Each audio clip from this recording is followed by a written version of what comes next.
A spectacle of nature on the move. Wildebeests, zebras and more. East Africa's annual wildlife migration. An unprecedented collaboration of CCTV, KBC and TVC, state broadcasters of China, Kenya and Tanzania. Plus, CCTV News draws on its extensive network of reporters across Africa to show you the continent's diverse ecosystem and rich cultures as you've never seen them before. Find out what Africans think about the relationship between man and nature, and whether it's at odds with developing a modern way of life. Join us on an incredible journey for insights into Africa's magnificent wildlife and what's being done to preserve the ecosystem. Eco Africa, only on CCTV News.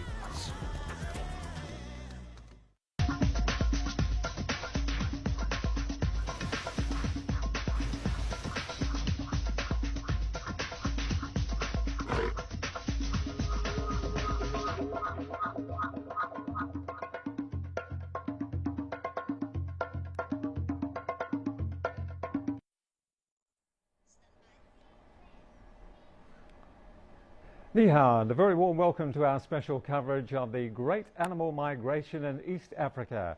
I'm Edwin Ma in Beijing, and in our special series, Eco Africa, we'll be focusing on a different country each day. Today, it's on Tanzania and the Serengeti National Park, the starting point for the millions of animals that make up the annual spectacle.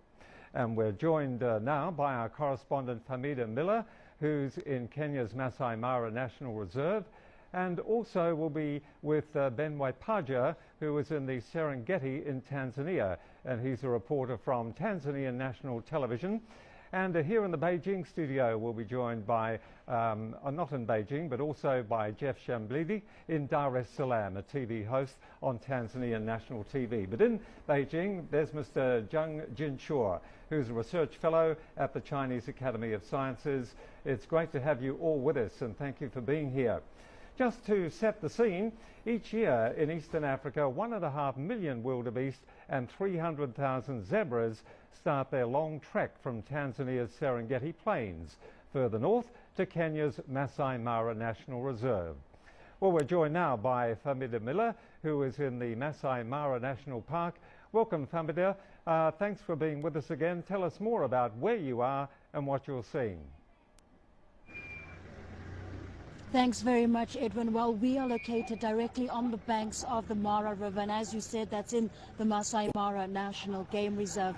Now, when we arrived here a couple of hours ago, there was a group of zebras and wildebeest that had gathered on my right, and that's just a few meters, in fact, away from the Mara River. Now, in the last 10 or 15 minutes or so, those animals have started moving down the banks to the river and are now congregating on the riverbank. If our cameraman can just pan towards it and give you an idea of exactly what is happening. Now, when these animals congregate, no one can really say how long they will take. It will be a short stay, it will be long. And at this point, as you can probably see, there are a number of vehicles behind us with a lot of tourists, a lot of people who have come on safari to see the migration. They've all gathered along the banks to see this. And one of the problems, though, it appears if there's too much movement, too much noise, this can, of course, affect the animals that are trying to cross the Mara at this point. We've seen them reach the banks, go back again, back and forth for the last couple of minutes, waiting for that perfect moment to cross the Mara River. And for anyone here who's watching, it really is quite a spectacle. There are hippos, there are crocodiles, there are predators in the Mara River. And of course, the wildebeest and the zebra at any time can be prey to these predators, Edwin. And Famida, CCTV, together with the Kenyan Broadcasting Corporation and the Tanzanian Broadcasting Corporation, are going to bring us this exciting live coverage of this natural wonder. Just introduce, please, the KBC team. Well, Edwin, what we've chosen to do, because we were coming to air just a few minutes ago and we had the animals congregating on the banks of the river, we decided to rather give audiences a chance to see more of that. And late in the day, we plan to introduce some of the members of that KBC team. But as you mentioned there, we have collaborated with both Tanzanian Broadcasting Corporation as well as KBC, and that is to bring some of the best footage across from two countries rather, from the Serengeti in Tanzania and the Masai Mara in Kenya, and that will be shared amongst all those broadcasters, including CCTV. Now, just to give you once again, a better idea of what is happening behind me, and this is of course something that will be used by these three broadcasters going forward. We've had animals congregate, and as I said earlier, we're just waiting for them to cross the Mara River at this point. And if that happens, hopefully we can bring you live pictures as we continue with our discussions. Edwin.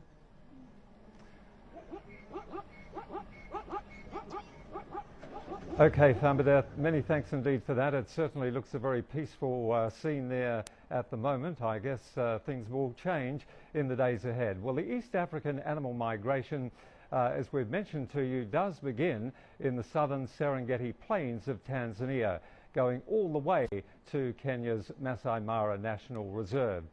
And that journey runs in a clockwise circle, normally begins sometime in May. And then in late June to July, the herds start pouring into the Masai Mara Reserve. And over a loop that stretches over 3,000 kilometres, the animals move in search of food and water. Along the way, they do face danger, hunger, and even death. The great challenge is crossing the Mara River, where lions and crocodiles await.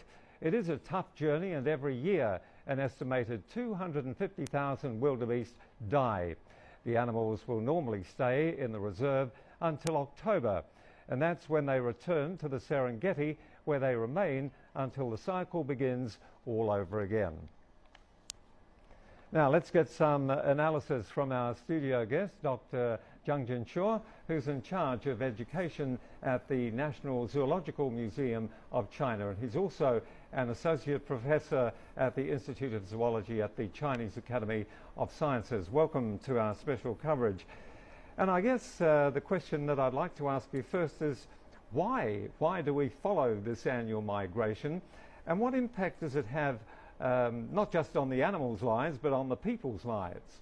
You know, I think the first of all is the curiosity, because you know the old people, the people is also the number of nature, the number of the animal kingdom. So we are very interested in the knowledge about animals, about other nature or natural resources. So I think the curiosity is the first, and then you know if we follow the animals migration, we know the population dynamics.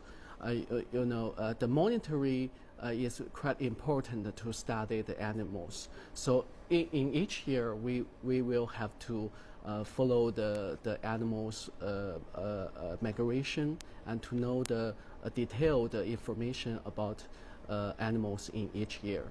Very important for the ecosystem and maintaining it. And as you mentioned, you've got these people who are very curious about it. I think it's now become quite a tourist attraction, and certainly generating a lot of money for those tour organisers. But if you can also just explain to us why the wildebeest spend their whole lives doing this, going round in circles virtually, covering a journey of more than 3,000 kilometres. Yeah, this we call it a great migration because it's a long distance. So we have to know the more information about the wildebeests. I think you know the main reason is the food and the water. You know the reason is the raining or dry season. So the wildebeest or other ungulates will have to follow the water, will follow the food. So that is the main reason. Another one, you know, if the environment is so huge, you know, the Serengeti National Park is so huge, but the grass and herds have to regenerate. So the wildebeest or other huge mammals will give a load grasses or grassland can be regenerated. So they have to move and to search more foods. I think that is the reason. Yeah. And of course, it's a journey that's filled with great danger, isn't it? The predators, of course. But what impact does it have on the food chain? Yeah, not only wildebeest, but the zebras, impalas, gazelles, and other ungulates. They are the primary consumers. The primary consumer means they have to eat many grasses or herbs, but also they are also the food of other carnivores. For example, lions, cheetahs, leopards, hyenas, and crocodiles. So they are very important, play a very important role in the food chain and the ecosystem. Yeah. And the challenges for these wildebeest making the crossing, I guess, has to be that crucial moment, isn't it, when they cross the Mara River? I think 250,000 die during the migration. It seems a huge number, but it's all part of the natural cycle, isn't it? But there are challenges for them. Yeah. Big challenges. Big challenges. The dice, I think, is very normal for animals. For every people or every organism, they will give birth, and they will have to die finally. Actually, the death is a good thing for the nature, because the caresses is the good resources for other scavengers, for example, vultures or other adjutant storks. And also, it's really good things for other carnivores, and it's really important for the ecosystem. Yeah. All right, well, we're going to learn more about it and we'll speak to you later, but many thanks for giving us that insight. And that's Dr. Zhang Jinshuo, who's in charge of education at the National Zoological Museum in China. You're watching our special coverage, and we'll be continuing it right after this short break.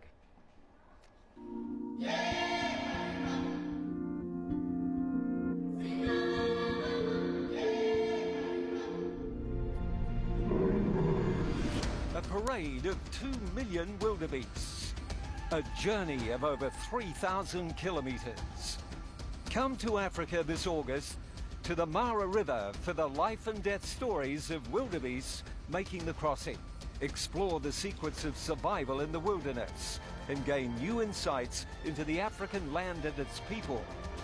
Experience the adventure with Eco-Africa, a collaboration of CCTV, KBC and TBC.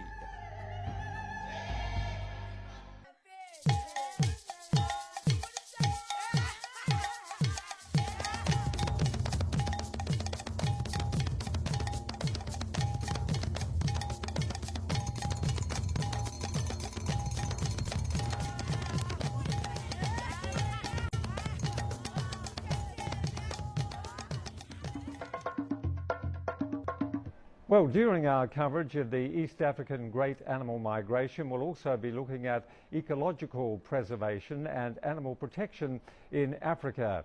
In our special series, Eco-Africa, we'll be focusing on a different country every day, and today it's Tanzania and the Serengeti National Park.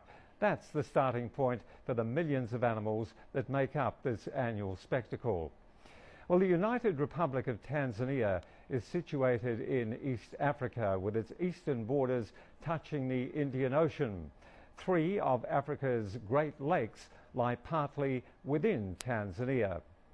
To the northwest is Lake Victoria, Africa's largest lake, and in the mountainous northeast region lies Mount Kilimanjaro, Africa's highest peak. West of the peak is the Serengeti National Park and the Ngorongoro Conservation Area, which are the starting points of the annual Great Wildebeest Migration. And among other large and ecologically significant wildlife parks and reserves, the Mikomatsi Game Reserve in the northeast is famous for its rhinos, while the Gombe Stream National Park in the west is a chimpanzee research base. Sadani National Park in the east connects to the Indian Ocean and is an important reserve for marine life. Central Tanzania is a large plateau with plains and arable land where the country's capital, Dodoma, is situated. Now we're joined from the Serengeti by Ben Wepaja, who's a reporter from TBC, the Tanzanian state broadcaster. Good to have you with us, Ben. So we're focusing on your area today. What's the latest you can tell us? Hello, Edwin. Serengeti National Park looks great today, and as you said it clearly, the great migration is taking place here, and the majority of the animals, those wild beasts and zebras, have already made their way to Masai Mara, and some of them are returning back to the Serengeti here, because the situation here has been improved. There is a lot of rain, some grasses are growing rapidly, and it is clear. And it is an amazing spectacle, as you said before in the introduction. And here, CCTV and TBC have joined effort in collaboration of broadcasting this kind of great scene live from different locations. I'm here in the Serengeti as a reporter for TBC, collaborating with my colleagues here from CCTV. And in Dar es Salaam, there are people, our anchor, who is doing interview live with the experts there. And TBC is using its live signal to broadcast this event. So we are having a very good time here, also watching this kind of marvelous and amazing wild beast migration and zebras and other animals that are accompanying the herds. Back to you, Eddie.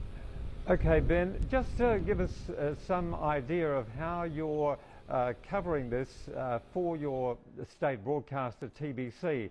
I'm sure that there's a lot of interest among your local audience, but of course we're doing this combining it with Kenya as well as us here at CCTV.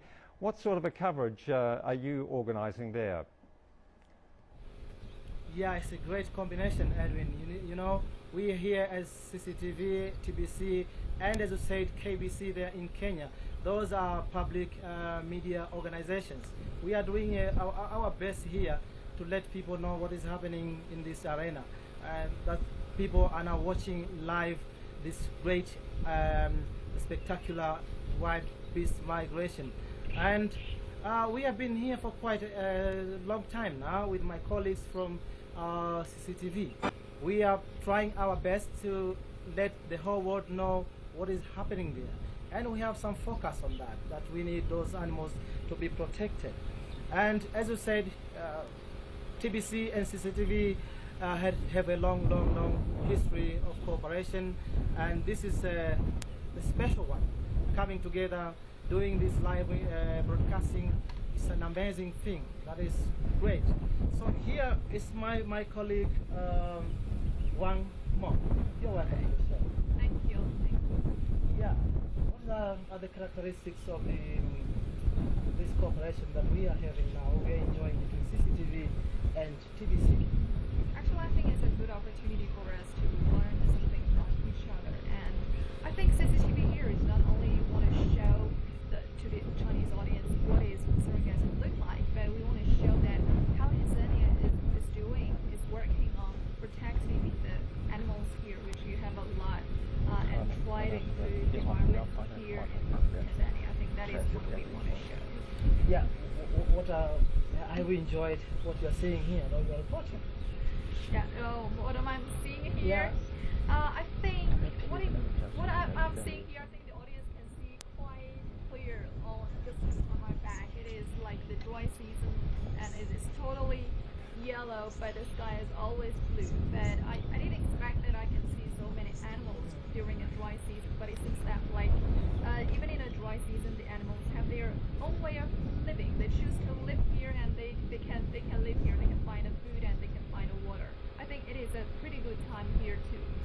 You've been doing a great job of interviewing experts on the great migration. What do they say about this year's wild-beast migration compared to the last year? Actually, in this year, we have seen something very strange.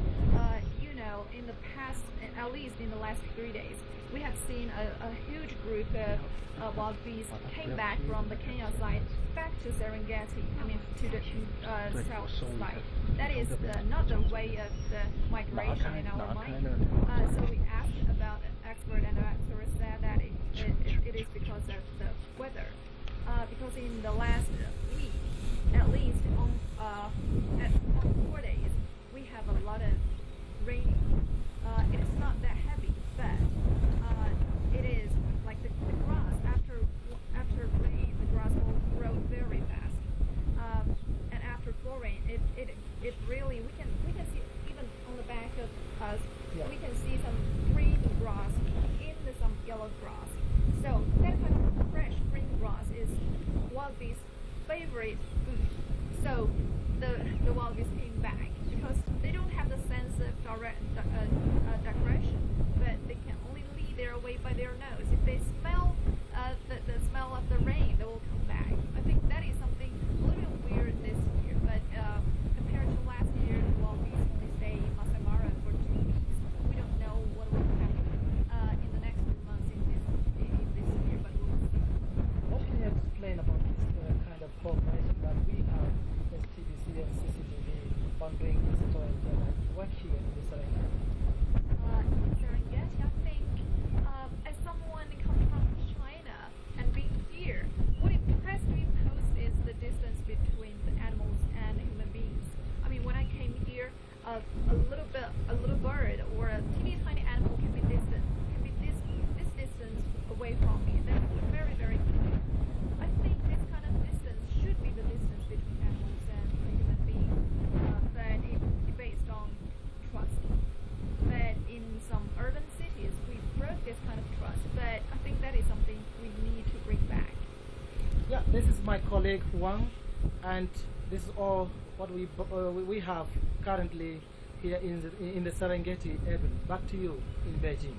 Okay, Ben, many thanks indeed. That's Ben Wepaja from the organisation TBC, and also with his Chinese guest Wang Meng. And quite a wind blowing there, but we did get to hear the interesting point that the grass is starting to grow again in the Serengeti.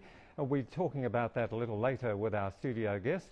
You're watching our special coverage on CCTV News, Eco Africa. We'll be right back shortly.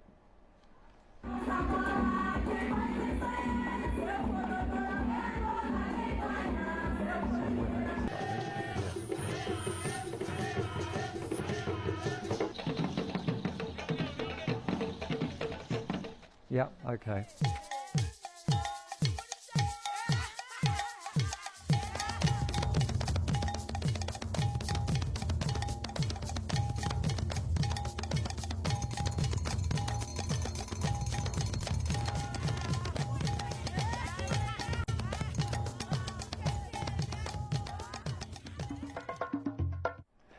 Well, let's go back to our studio guest, Dr. Zhang Jinshuo, who's Associate Professor at the Institute of Zoology at the Chinese Academy of Sciences. It was interesting watching the scenes there from Tanzania. But this, of course, may mean, I guess, that the timing could change, because if there is more grass growing there in Serengeti, those animals might not be in such a hurry to move. Yeah, the Serengeti, you know, is a very important ecosystem in Africa. So it hosts a number of plants, vegetables, and other, as well as other animals. So it's, you know, the Serengeti plains give a lot of food for the animals, for the ungulates especially, and as well, you know, it's. The Serengeti give the water surface water availability and nutrition. So the nutrition is quite important for the ungulates, because if they give birth, they need phosphorus content in the grasses. So the Serengeti, you know, is very huge. It's so huge, and they prevent a lot of food and the nutrition to give so many animals. It's obviously a huge area, and it's been described as one of the 7 natural wonders of the world and one of the 10 natural wonders on Earth. Yeah. Why is that?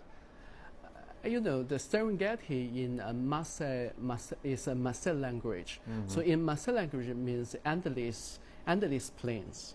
So it's so huge, and it's also the main reason because the great migration in Serengeti, and each year a number of wildebeest, zebras, and gazelles, they move from Tanzania to Kenya, and then to Kenya, from Kenya to Tanzania, and that's the great migration is the largest terrestrial mammal migration in the world. So many tourists want to go to the Serengeti to watch the migration. Also, you know, the Serengeti is also the many birds or mammals or other insects or invertebrates home. So we can find a very rich diversity of animals and plants there. It is a matter of you know, this term, the survival of the fittest, isn't it? I mean, who's able to negotiate this river, and the crocodiles that are there are the ones that are going to get past and make it to the Masai Mara. What do you think is the main highlight of this whole movement from in the circle that we mentioned, going from Tanzania to Kenya and back again? The Masai Mara is also the part of Serengeti, actually. So each year the animals move there from Serengeti to Masai Mara, and the Masai Mara to back again. Back again. Yeah, that's right. Yeah. So I think they are the rich diversity of animals. Because you know, in the world, the animals is unique there, because we cannot find other wildebeest or other ungulates in other countries or in other continent. So here is the very unique, very special for the conservation for the world. So it's very important to protect the Serengeti and the Masai Mara. We hear a lot, of course, about climate change, which we're all aware of. Have there been any changes in the climate that has affected this migration in any way? Yes, we know the climate is very warm and dry. So in each year, the animals will have to move when the raining season, they will stay there to have a food. They have a grass pasture, and they have a lot of food. But if it's so dry, so they have moved to Masai Mara or other places to look for the food. And have you had any information about the presence of poachers in the area? Because if there is just this limited amount of grassland, what about local herdsmen encroaching into the area? How does their presence also affect the movement of the wildebeest? Yeah, the local people, for example, the Masa people will keep a lot of livestock, cattle, donkeys, goats, and sheep. They will have that is the competition, you know, between the wildlife and the livestock, and that's the affect the animals. So you know, traditionally the Maasai people, they are the semi-nomadic, so they will have a move, but now today is a little bit influence to the animals, wildlife. All right, it's a fascinating subject, and we're hoping to continue our coverage of this as we see it here on CCTV News, and also our broadcasting partners in Tanzania and Kenya. And we'll be right back with our coverage after this short break. Africa on the move and nature in transition. Documenting it, making people in China and the world over see it, is certainly something useful. The majesty of the natural world in the raw. Millions of wildebeest attempt to cross the Mara River. People and wildlife meeting the challenges of this harsh environment. It gives you an imperative and a reason to protect it. But you're also... The future of this fragile continent hangs in the balance. Join us for Eco-Africa, a special focus on our efforts to protect our natural heritage.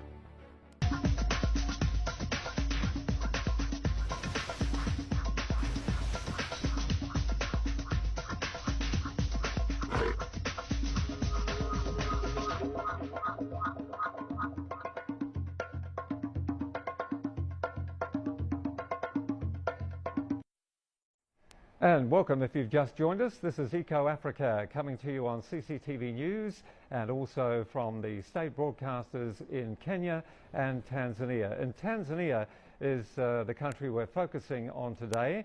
We're joined again by Ben Paja, who's a reporter with TBC. And Ben, you have some more interesting people to introduce there, so it's over to you for the next segment.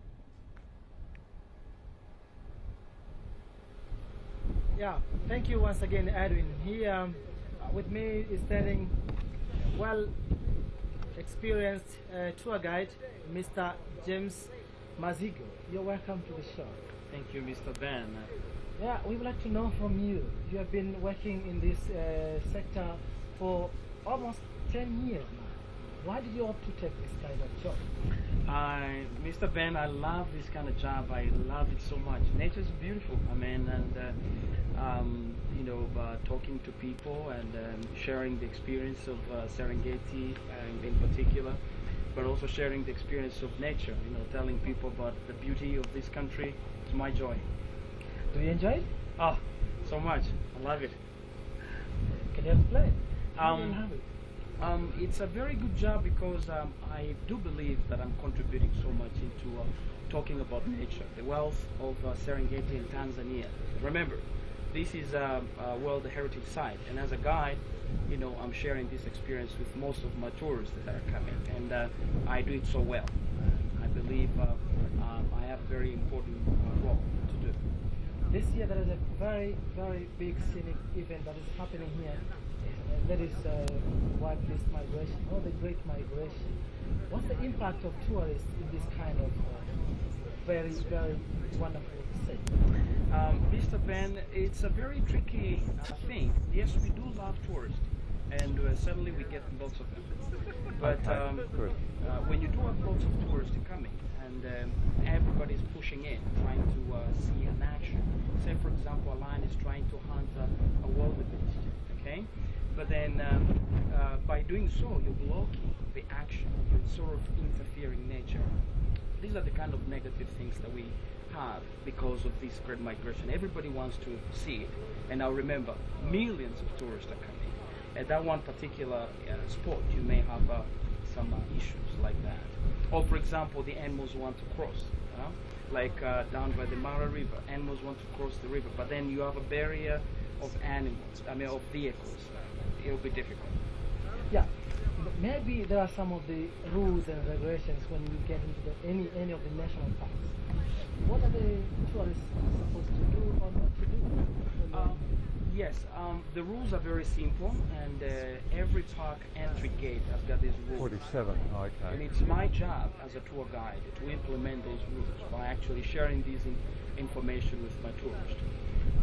Rules like do not overspeed, there's a certain speed that you have to drive as a tour guide. Do not throw things out of the area. Do not go very close to the animal. Do not drive off the road if you don't have any permission. Those are the kind of things. Do tourists obey that? Yes, they do, but challenges are there, and it is a good job as a guide to make sure that they obey it, because that's the only option. Perhaps there are some challenges you're facing this kind of job. Yes, there are some challenges when you're dealing with people. You know, this is like being a teacher or a person that you're dealing with human beings. And human beings, you know, sometimes tourists will come with their information. Maybe they read or they Googled somewhere, and you know, they have a certain information that's what they know. And here they find you trying to tell them something different. Sometimes you may have some issues, but you know, you walk your way out as a professional tour guide. Make sure that you work just fine. Thanks for talking to us, James. Thank you so much, Mr. Ben. Yeah. Edwin, back to you in Beijing. All right, Ben, many thanks indeed to you and your tour guide for that interesting insight into another aspect of our coverage here of Eco-Africa. Now, Tanzania is where we're focusing on, and many of you, whether you've been to Africa or not, will certainly know of Mount Kilimanjaro. It's the highest mountain in all of Africa. Well, CCTV News has interviewed the park warden of the Serengeti National Park, who told us that Kilimanjaro is of great significance to the people of Tanzania. We are very proud. Kilimanjaro is such a unique mountain, and we call it a free-standing mountain. It doesn't extend everywhere. It's so unique standing on its own.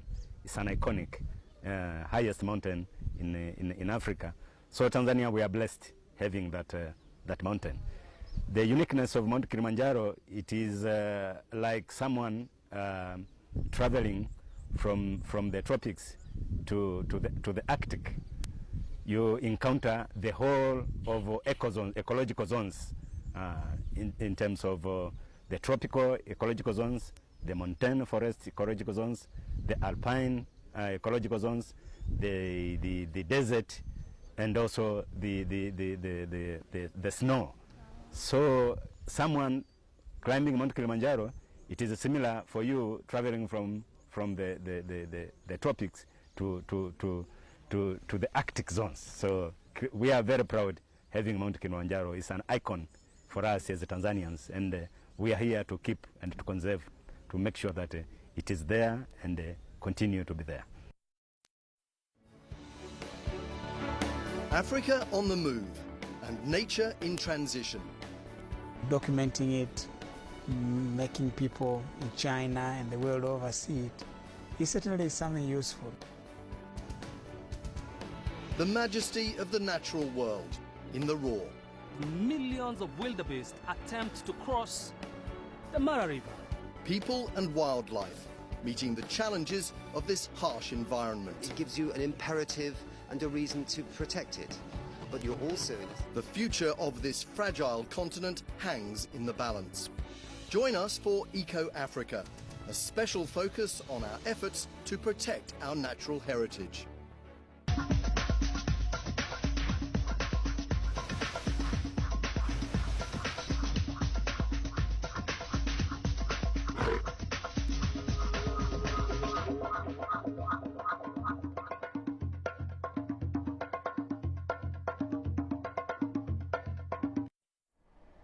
And welcome back. We're going to speak again to Dr. Zhang Jinshuo, who is Associate Professor of the Institute of Zoology at the Chinese Academy of Sciences.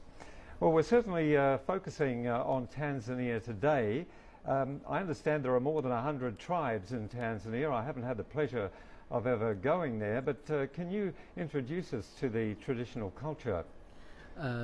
Traditional culture is very important to protect the animal in the world. For example, the Maasai people traditionally they are the semi-nomadic and the pastoral, means they graze over the Serengeti or and in the plains. Very much part of the land. Yeah. So they don't believe in farming. They think the farming is it goes against nature and is a destructive element in their surroundings. So, but today, you know that there are many threats to the local people. They have to stay in the plots of farming. So they have a keep their livestock in the farm, and they change their lifestyle. But traditionally, you know, if Maasai boy cross the manhood, they will have to kill a lion with a spear. So they can, but today the lion is protected animals, so they cannot do that. So that's the problem. But the traditional culture is quite important for the Maasai people, I think. Yeah. All right, well, we'll be back later, but for the moment, we'll just explain to you that the wildebeest is indeed the star attraction of East Africa's great animal migration, and the grand spectacle has become the centre of attention in Kenya as well. And Jeff Shalembi is in Dar es Salaam to explain to us just how big a story it is. Welcome to you.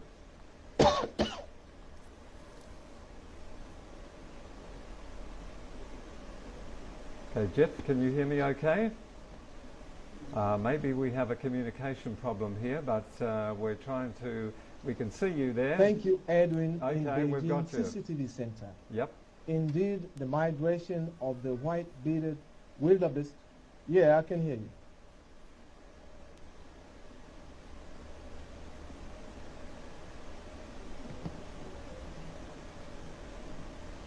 Yeah, Edwin, as I was saying, the wildebeest migration is an annual event, and indeed this is a manifestation of how Tanzania has strived to conserve its environment. With me in the studio, we are focusing on the environment and natural resources. And I have two guests with me in the studio. I have Professor Iyanda. This is Pius Iyanda, the director of the Center for the Study of Climate Change at the University of Dar es Salaam. Also, I have the director of the Tanzania Tourist Board. This is Dr. Nzuki, who is also with me here in the studio. Welcome to our show. Gentlemen, we understand that we are discussing the wildebeest migration from the Serengeti up north, the Masai Mara. But all this is coming as a result of our conservation efforts. We understand the nation has been striving to protect the environment. We have the National Environmental Policy of 1997. Professor Iyanda, as the director of the Center for the Study of Climatic Change, can you comment on the current experiences of Tanzania in as far as climatic change is concerned? Yes. My comment is that obviously we should acknowledge the contribution, or rather the efforts that have been made by the government of Tanzania in environmental management and ecosystem conservation, in that almost 30% of the country is actually protected, be it in form of as forest reserves, national parks, game reserves, or in other forms of conservation. So really, this is an effort that we need to acknowledge and appreciate. But again, in the context of climate change, we should also know that having forests in place, basically these are carbon sinks. So these are the ecosystems which are absorbing carbon dioxide into the atmosphere. But at the same time, it's the same ecosystems which are actually harboring different wildlife species. So Serengeti being one of them, and the other ecosystems as well. So, so really, I think it's worth acknowledging that. Thank you, Professor Iyanda. Dr. Nzuki, we understand that by putting the question of environment under the Vice President's office, it shows how serious our government is towards the conservation of the environment. We are talking of this wildebeest migration as an annual event. You being the director of the Tanzania Tourist Board, what can you say of the Serengeti ecosystem in as far as the continuity and sustainability of this event over the years to come? Thank you, Jeff, and thank you, CCTV, for this interview. Tanzania is very proud to be the custodian of the Serengeti ecosystem, which encompasses the Ngorongoro Conservation Area. 90% of the Serengeti ecosystem is located in Tanzania. The Serengeti ecosystem supports the largest number of animals, the largest number of species in the world. The major attraction of the Serengeti ecosystem is the wildebeest migration, which is the greatest, the largest and the longest migration of large animals, mammals. So the existence of this wildebeest migration really depends primarily on the conservation, on the continuing to the existence of the conditions that are there for the animals to be able to meet their demands, which is food and water. So conservation really is all about managing the climate. And specifically, when you talk of the wildebeest migration, this really depends on the rainy seasons or the patterns of rains. If there are no rains at a particular area at a particular time of the year, this means it's going to cause a great challenge to the migration, because the animals move searching for food, searching for water. So should there be a problem that there are no rains, which means there is no water, there's no grass, fresh grass at a particular location or at a particular time of the year, then that's going to cause a lot of challenge to the migration, and as a result, it may continue to exist as it has done in the other parts of the world. We know from history, some countries in the world used to have such kinds of migrations of animals, but because of the not managing their environment as it's supposed to be, these migrations are decimated.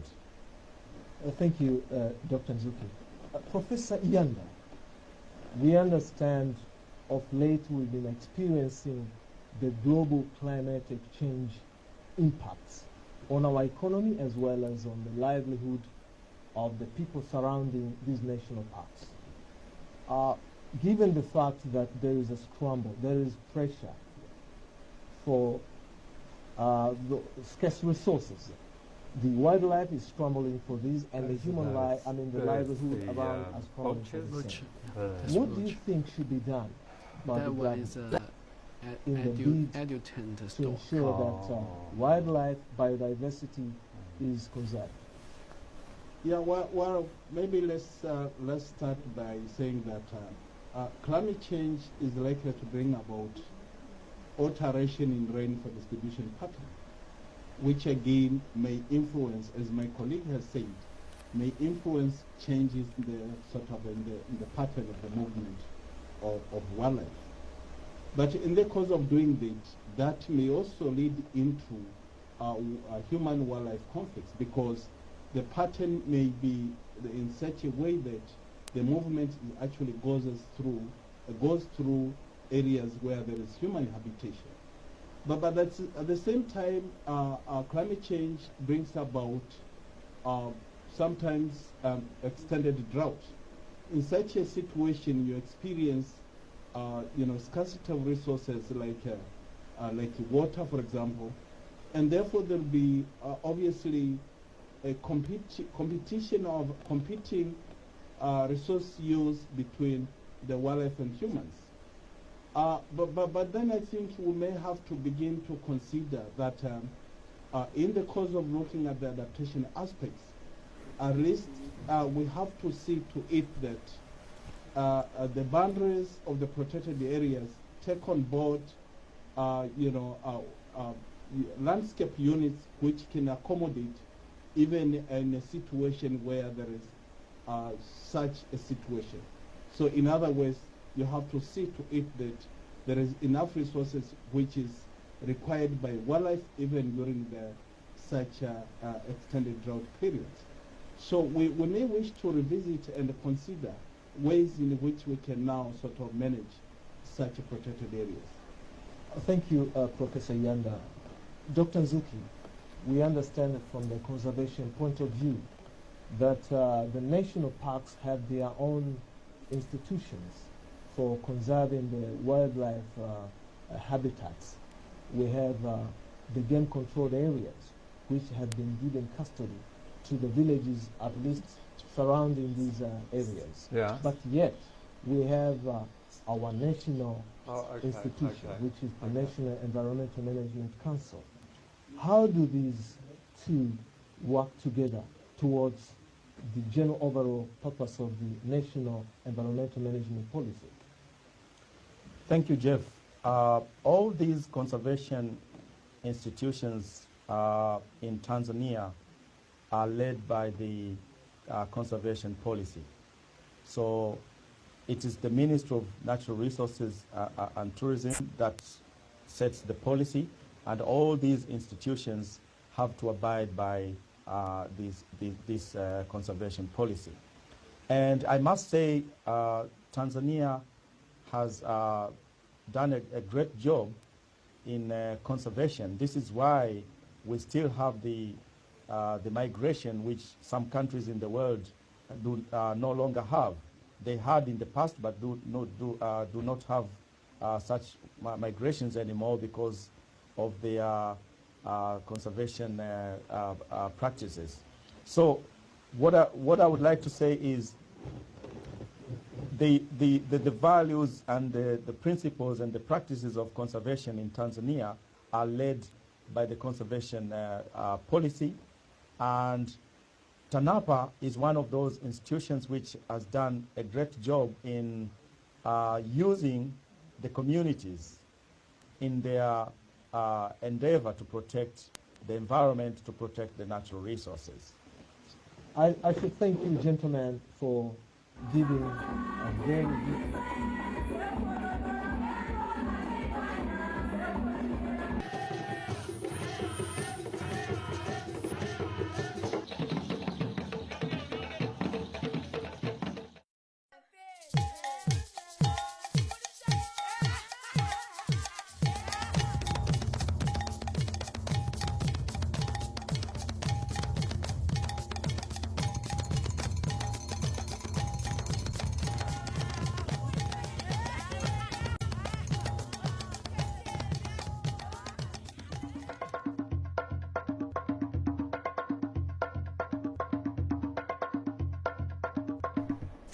And welcome back. I'm Edwin Mara in Beijing, and we have our studio guest joining us now, Dr. Zhang Jinshuo, Associate Professor at the Institute of Zoology at the Chinese Academy of Sciences. Well, we're certainly focusing on Tanzania today, and before we cross to our studio in Dar es Salaam, we were discussing the tribal culture in Tanzania and the fact that there are more than 100 tribes there. How does the traditional tribal culture affect these wild animals that are part of the great migration? The Maasai people, I think, is they have been live there for 1,000 years, so they have a good connection with nature. So they think they are the part of the nature. So they think they are very tiny in the ecosystem. So they need to protect the animals and the environment. But they also, we know, as mentioned above, local people still kill the lion or other animals, but that's the influence is very little. So not affect the population of animals or conservation. So I think that is a very good balance between the Maasai people and the wildlife conservation. So I think the affection is quite a little bit. Well, you're an expert in this area, and whether you've been to Africa or not, anybody would know, I guess, that it has a great diversity of plants as well as the animal life. What do you think can be done more to protect them? I think the first we have to understand the ecology and the behavior of animals. That is quite important, because if you have no data, no any information about animals, so we don't know how to protect them. So that is the first step. So scientists go to the Africa to study the animal behavior, to study the ecology of Serengeti ecosystem. As well, I think we have to find out the balance between the economy and the development of the local communities. That is quite important. The Maasai people need development. They need live better. So we have to search a good way to resolve the problem of the economy and the development. That is we call the sustainability. Finally, I think the education and the publicity is also quite important, because we let now we're doing is to ask people to understand why we protect the environment, why we protect wildlife. That is quite important. All right, well, let's hope they're becoming more aware, especially those who are able to watch our coverage here on CCTV and also in Tanzania and Kenya, and we appreciate your insight too, Dr. Jiang. Yes, Many thanks for coming. So that brings to a close today's edition of Eco-Africa, focusing on Tanzania, but we'll be back at the same time tomorrow. Hope you can join us. Thanks for your company. I'm Edwin Ma in Beijing. Zaijian.